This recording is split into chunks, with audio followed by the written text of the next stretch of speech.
자신에게는 아직 금융대첩에서 승리할 12편의 비밀병기가 남아있습니다.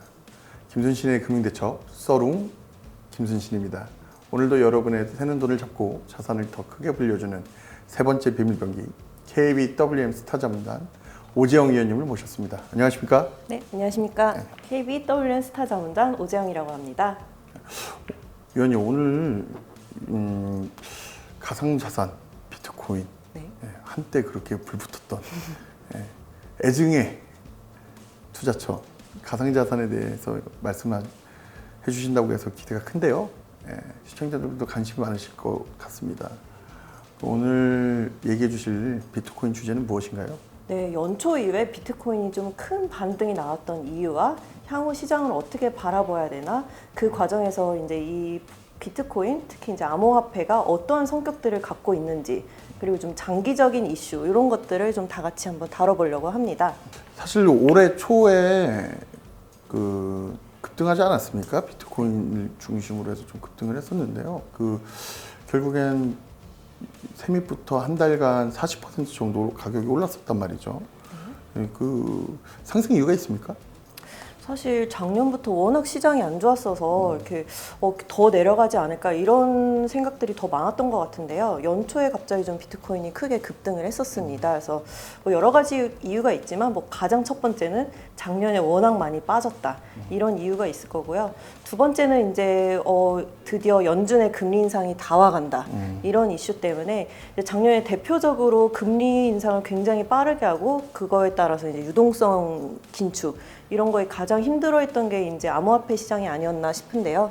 그런 이제 이유로 인해서 암호화폐가 좀 굉장히 급등했던 이유가 있었을 것 같습니다. 그러니까 결국에는 돈이 마르는 속도가 좀 줄면서 그렇죠. 요 가격이 괜찮다라는 투자자들의 판단이 연초부터 이렇게 돈을 몰리게 했고 그러다 보니까 가격이 올랐다. 그렇게 생각하시는 건가요? 그렇죠. 이제 작년 고점이 69,000달러에서 이제 최하점은 15,000달러까지 빠졌었는데 그쯤 되면 이제 사람들은 너무 많이 빠진 거 아니냐 이런 생각들이 있었는데요. 근데 막상 이제 연준에서 계속 금리 인상을 하고 거래소 파산 계속 악재가 나오면서 바닥이 아닌가 하면서도 계속 빠졌었거든요. 근데 이제 연초에는 그런 금리 인상이 드디어 끝나간다 이런 인식들이 이제 보이면서 좀 이쪽에 투자 수요가 몰리지 않았나라고 생각이 들고 있습니다. 금리 인상 속도가 줄어들면 사실은 가상자산뿐만 아니라 여러 자산들이 가격이 올라가잖아요. 사실은. 그러면 근데도 불구하고 이제 비트코인이 연초에 가장 큰 상승률을 보였는데 비트코인에 왜 비트코인인지 왜 큰 관심을 갖고 있는지에 대해서 설명을 해주시면 어떤 이유가 있으신 것 같으세요? 그것도 되게 복합적이었던 것 같습니다. 그래서 코로나 때 그 유동성이 굉장히 풀렸을 때 좀 가장 수혜를 받던 자산 중에 하나가 비트코인이었고 이런 유동성 이슈가 조금 이제 완화가 된다라고 했을 때 좀 코인이 많이 하지 않을까 이런 기대도 있었던 것 같고요. 두 번째는 작년에 이제 경기 상황이 너무 어려워지면서 달러만 오르고 달러 제외한 자산들 굉장히 좋지 않았잖아요. 또 올해의 특징은 달러는 이제 좀 힘이 조금씩 빠지면서 그 외의 자산들이 많이 올랐었거든요. 대표적으로 이제 금이랑 비트코인이 두 개가 굉장히 많이 상승했던 것으로 보이고 이게 이제 달러 중심에서 올해에는 이제 아시다시피 3월부터 미국 은행 이슈도 있었고 그 부채 한도 협상 이런 것도 있었잖아요. 그러면서 이제 달러가 아닌 자산, 즉 이제 대체 자산 이런 것들이 굉장히 좀 관심을 받지 않았나라고 생각을 하고 있습니다. 결국에 이제 금이랑 그러니까 암호화폐, 비트코인이 상당히 같이 오르고 있는데 그러면 사실은 금은 사상 최고가를 지금 기록하고 있잖아요. 그래서 왔다 갔다 하고 있고 비트코인 같은 경우에는 과거의 영광을 회복하지 못하고 있습니다. 왜 두 개가 차이가 있고 그럼 당분간 투자를 한다면 어느 자산에 투자하는 게 좋을지 금과 비트코인 선택하시려면 어디다 돈을 넣으실 것 같으세요? 일단 좀 이전 얘기부터 드리면 처음에 비트코인이 디지털 금이다라고 하면서 처음에는 좀 금이랑 비슷하게 움직였습니다. 아무래도 공급이 좀 한정되고 가치 저장된다 이렇게 하면서 좀 안전자산의 성격을 처음엔 주목받다가 이제 여러 가지 사태로 인해서 이제 유동성이 확장되면서 이렇게 가격이 많이 상승함에 네. 따라서 이 금과의 상관관계가 좀 깨졌었거든요. 근데 올해 초에 다시 금이랑 같이 좀 오르락 내리락 하는 분위기가 있는데 이게 앞서 말씀드렸듯이 이제 대체 자산으로서의 성격을 같이 좀 보이고 있는 거고 지금 그렇다고 비트코인이 안전 자산이냐라고 했을 때는 아직까지는 그렇게 보지는 않는 것 같습니다. 그래서 결국에는 그러면 하반기 이후에 그러니까 지금부터 경기 상황이 어떨지 그래서 어떤 자산이 좋을까라고 했을 때는 저희가 아직까지는 이제 하반기 경기가 어떤 식으로 흘러갈지 모르죠. 좀 네. 이렇게 향방을 좀 잡기 어려운 상황에서 아마 내년 초까지도 그 글로벌 경기 침체에 대한 우려를 해소하기는 어려울 거로 보이고 있거든요. 그래서 연초에는 금이랑 비트코인이 같이 상승했지만 결국에는 좀 시장이 흔들리면서 금은 좀 더 오르고 코인은 조금 조정을 받을 수 있지 않을까라고 생각을 하고 있고요. 정리해서 말씀드리면 좀 금이 상대적으로 강세를 보일 수 있을 것 같다라고 보고 있습니다. 그러니까 매크로 변수가 아직 불확실성이 많으니까 그렇습니다. 비트코인보다는 금에 투자를 하시겠다. 그러면 어떻게 보면 아직 매수 타이밍이 한 번 정도 더 남아 있다라고 보시는 거네요. 네, 말씀드렸듯이 하반기에도 경기 상황이 좋다면 큰 조정이 없을 수도 있겠지만 분명히 지금 사실은 또 최근에 분위기가 이제 좀 달러도 다시 조금 오르고 있고 금리도 조금 오르고 있는 분위기가 있잖아요. 이런 것들로 봤을 때는 3분기나 혹은 4분기에 다시 한번 좀 코인이 하락을 하고 그런 과정에서 다시 한번 좀 매수할 수 있는 기회가 있지 않을까라고 생각하고 있습니다.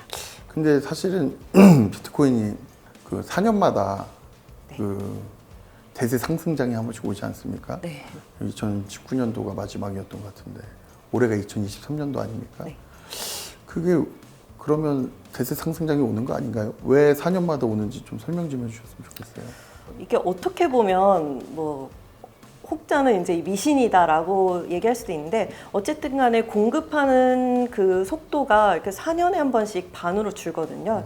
그래서 어떠한 자산이든 수요와 공급의 논리로 움직이고 특히 코인 같은 경우는 사실은 이게 주식처럼 매출이 있는 것도 아니고 좀 이렇게 밸류에이션 할 수 있는 수단이 좀 한정적이다 보니까 더더욱 이 반감기, 즉 수요와 공급 이런 거에 좀 더 되게 민감하게 움직이는 것 같고요. 그런 의미에서 봤을 때는 다음 반감기라고 하면 이제 내년부터 내후년으로 넘어가는 그 시기이거든요. 그래서 여러 가지 이슈들도 있고 그 매크로 상황도 잘 맞아 떨어져야겠지만 그동안은 늘 4년 주기로 이제 대세 상승기가 있었고 하락기가 있었다라고 보면 내년부터는 사실 경기 상황도 조금씩 나아질 테고 그 유동성 긴축 이슈도 조금씩 완화가 되면 이 매크로 변수도 좀 맞아 떨어질 것 같거든요. 그래서 제가 봤을 때는 반감기 때 코인이 오른다라는 거는 아마 한 번 더 오지 않을까라고 생각을 하고 있습니다. 결국엔 내년에 반감기가 오니까 그리고 올해 하반기는 약간 가격이 흔들릴 수도 있으니까 어떻게 보면 약간 장기적 관점에서 비트코인을 산다면 괜찮은 투자가 될 것 같다라고 생각하시는 거네요. 그렇죠. 약간 작년 연말 그리고 올해 초에는 가격이 워낙 하락했었고 분명히 한 번의 반등이 있을 거기 때문에 좀 좋은 기회가 됐다면 그런 기회가 아마 올해 하반기에서 내년 초에 또 다시 좀 가격이 지금보다 낮아져 있는 상태에서 한 번 더 이렇게 기대할 수 있는 상황이 올 수 있을 것 같다라고 보입니다. 비트코인 4년 주기설이 약간 미신처럼 믿어지고 있지만 많은 투자자들이 생각하는 변수거든요. 지금 이번 사이클도 사실은 지난번이랑 비슷하다고 볼 수 있나요? 네, 지금까지는 비슷하게 흘러가는 것 같습니다. 그 이전 사이클이라고 하면 2012년부터 2015년 그리고 2016년부터 2019년이 있었는데요. 이때를 보면 보통 대세 상승이 왔다가 정말 그만큼 거의 되돌리는 대하락기가 오고 그 다음에 2년간은 횡보를 보이거나 이제 좀 왔다 갔다 조금의 반등과 하락 이렇게 움직이는 모습이 보였었는데요. 지금은 사실 2019년과 좀 비슷한 모습을 보이는 것 같습니다.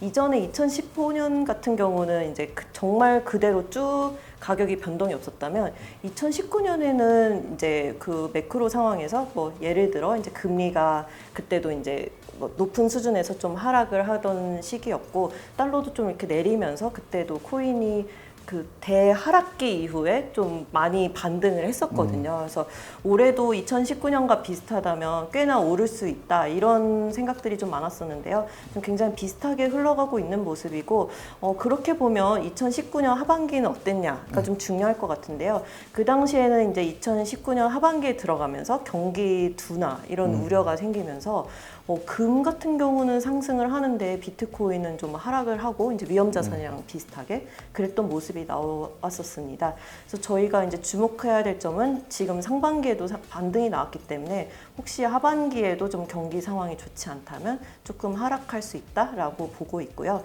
이러한 반감기를 왜 따라가냐라고 봤을 때는 이게 이제 비트코인 설계상 4년에 한 번씩 공급량이 반씩 줄어드는데요. 아무래도 코인 같은 경우는 내재 가치를 좀 이렇게 딱 산정하기가 좀 어렵기 때문에 이런 수요와 공급에 좀 민감하게 반응하는 거 아닌가라고 생각이 들고, 따라서 이제 그 공급이 반으로 줄기 때문에 좀 더 수요가 몰리면서 좀 가격이 크게 상승했다가 하락하는 그런 흐름 주기를 보이지 않나라고 생각하고 있습니다. 그러면 다음 반감기가 정확하게 언제예요? 아마 이제 내년 하반기부터 내후년까지라고 보시면 좋을 것 같습니다. 그럼 그때 공급이 줄어들면서 그렇습니다. 수요 공급이 줄어들면 가격이 상승하니까 가격이 상승할 거라고 보시는. 저 보통 이제 딱 반감기라고 하면 다음 반감기는 2024년 6월 정도일 텐데요. 그 전부터 기대감으로 조금씩 오릅니다. 그래서 저점을 찍고 조금씩 이렇게 아무래도 이후에는 좀 가격이 상승할 것 같다라는 기대로 좀 이렇게 쭉 상승을 하고, 이때 보면 보통 상승기가 적어도 1년 정도는 계속되기 때문에 만약에 이번에도 비슷하게 움직인다면 내년부터 또 한 번에 좀 기회가 있지 않을까라고 생각을 하고 있습니다. 내년은 비트코인의 해가 될 수 있다. 네. 그렇게 보시는 거네요. 네. 그러면 이게 하반기가 상당히 힘들 것 같아요. 투자자들 입장에서는 매크로 때문에 경제가 흔들리면서 또 떨어질 수도 있는 것이고, 코인이 한번 상승을 하면 가격 변동폭이 엄청 크잖아요. 네. 그리고 사실 연태까지 4년마다 대세 상승기가 왔을 때 다 전고점을 돌파해서 상당히 역사적 신고점에 다다르곤 했는데, 이번에 만약에 대세 상승기가 온다면 어느 정도까지 오를 거라고 생각하세요? 이게 되게 재밌는 게 그 가격이 워낙에 정말 낮은 수준부터 몇만 달러까지 갔었기 때문에 그 상승폭으로 보면 첫 번째 반감기가 제일 상승폭이 컸고, 두 번째 이렇게 조금 상승폭은 낮아지거든요. 그래서 그런 걸로 봤을 때는 이전처럼 막 진짜 뭐 몇만 % 이렇게 오르면서 하지는 못할 거라고 보이지만 그때 가서 상황을 봐야겠지만, 지금 이제 생각해보면 2020년에서 2021년에 비트코인이 상승했던 시기를 보면 뭐 반감기 이슈도 있지만, 그때 이제 뭐 미국에서 자본이 들어오고 뭐 테슬라나 이런 데도 있지만 이제 뭐 블랙록이나 이런 기관들에서 이제 자금이 들어오기 시작한다, 이런 이슈들이 분명히 있었거든요. 그렇게 봤을 때는 지금 미국 기관들이 다 뭐 이렇게 서비스를 준비하다가 시장 상황이 워낙 안 좋아서 중단했던 이런 흐름이 있어서 반감기랑 맞아 떨어지고 또 한 번 이제 자본들이 들어오기 시작한다면 아마도 뭐 저번 전고점은 좀 뚫는 흐름이 나오지 않을까라고 생각을 하고 있습니다. 하반기 비트코인이라든지 암호화폐 투자하시는 분들이 주목해야 될 이슈가 있다면 뭐가 있을까요? 많은 게 있을 것 같아요. 일단은 이제 아무래도 미국에서 그 SEC에서 규제를 하면서 이 자산을 이제 편입을 하고 그 편입되지 않는 것들에 대한 규제들이 많이 나오고 있잖아요. 그런 것들은 시장을 한번 흔들 수 있는 요소라고 보이고 있고요.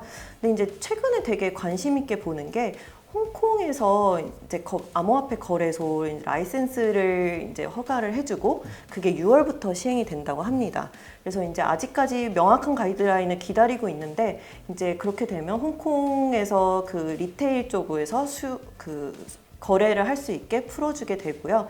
이게 결국에는 중국 쪽에서 그때 첫 번째 사이클 기억하시면 그 아시아 중심에서 그 비트코인을 이렇게 거래를 하다가 중국 미국이랑 우리나라에서 굉장히 강하게 규제가 나오면서 시장이 많이 흔들렸었거든요. 근데 이제 중국에서 다시 아무래도 이제 미국 쪽에서 주도권을 가져가게 되면서 중국에서도 조금씩 풀어나가는 거 아니냐라는 기대감, 즉 이제 중국 쪽에 자금이 들어오지 않을까라는 기대감이 아무래도 올해 하반기부터 내년까지 좀 지속될 이슈가 될 것 같다라고 보입니다. 그럼 중국의 정책을 좀 주목할 필요가 있다. 그렇죠. 라고 그게 이제 생각하시는 그 홍콩 거래소에서 어떻게 움직이냐, 그거를 굉장히 사람들이 주시하고 있다라고 보입니다. 비트코인 가상화폐 오늘 좋은 말씀 많이 들었는데 위원님이 생각하시는 가상화폐 투자 다섯 글자로 줄여 보신다면 뭐가 될 것 같습니까? 기회는 온다라고 표현을 하고 싶습니다. 이게 가격이 많이 오르면 또 사고 싶고 뭐 내리면 팔고 이런 움직임을 보통 보이는데요. 이 주기를 좀 이렇게 생각을 해보시고 지금 아무래도 매크로 변수도 좀 어려운 것들이 있기 때문에 좀 시간을 갖고 기다리면 또 한 번에 좀 좋은 기회가 매수 기회가 오지 않을까라고 생각이 듭니다. 네, 그럼 매수 잘해서 다음번 반감기를 잘 주고 예, 다음번 사이클을 잘 올라타는 게 가상화폐 투자의 그 A이자 Z가 될 수 있겠네요. 오늘 어떠셨어요? 좋은 말씀 많이 해주셨는데. 네, 이렇게 좀 또 가상자산에 관련해서 같이 좀 얘기할 수 있어서 너무 저도 즐거운 시간이었던 것 같습니다. 알고자 하면 돈이 붙을 것이고 모르고자 하면 돈이 새나갈 것이다. 오늘도 오재영 위원님과 함께 가상자산 금융대첩에서 승리할 비기를 확인해 봤는데요. 12편의 금융대첩에서 승리하고 싶다는 주제나 내용이 있으시면 댓글로 많이 남겨주세요. 좋아요와 구독 알림 설정까지 부탁드립니다. 김순신의 금융대첩, 저는 이만 물러나도록 하겠습니다. 오늘도 시청해 주셔서 감사합니다. 안녕하세요, 김연아입니다. 지금 보신 이 영상 재밌고 유익하셨나요? 구독을 해주시면 더 재밌고 유익한 영상을 보여드릴게요. 좋아요와 댓글도 많이 부탁드립니다.